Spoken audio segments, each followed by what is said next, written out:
మహిళా బిల్లుకు ఎవరు వ్యతిరేకమో చంద్రబాబు సమాధానం చెప్పాలని డిమాండ్ చేశారు సిపిఐ సీనియర్ నేత రామకృష్ణ. పార్లమెంట్లో కీలక బిల్లు పెడితే చంద్రబాబు ఎందుకు ఢిల్లీకి వెళ్లలేదని ఆయన ప్రశ్నించారు. చంద్రబాబు ఒక ఎక్స్ట్రా ప్లేయర్ అని దుయ్యబట్టారు. ఆల్ పార్టీ మీటింగ్ పెట్టావు, నీవు ఎన్నుకున్న సమయంలో పెడతావు, 3 రోజులే టైం అంటావు. దానిపైన బయట పౌర నాయకులు చర్చ లేదు, మేధావుల్లో చర్చ లేదు.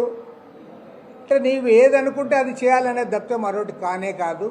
శాశ్వతంగా రాజకీయ అధికారాన్ని సుస్థిరం చేయడానికి ఏదైతే మీరు కుట్ర పన్నారో ఆ కుట్రను ఇవాళ పసిగట్టాయి కాబట్టి ప్రతిపక్షాలు దీన్ని వ్యతిరేకిస్తూ ఉన్నాయి. నేను అందరు కూడా మనవి చేసేది ఏమంటే మహిళా రిజర్వేషన్ బిల్లుకు వ్యతిరేకం ఎవరూ లేరు. మహిళా రిజర్వేషన్ బిల్లు ఆల్రెడీ ఆమోదించబడింది. ఆమోదించబడిన మహిళా రిజర్వేషన్ బిల్లుకు ఆటంకాలు కల్పిస్తారని చెప్పి నువ్వు దుష్ప్రచారం చేస్తా ఉన్నావు.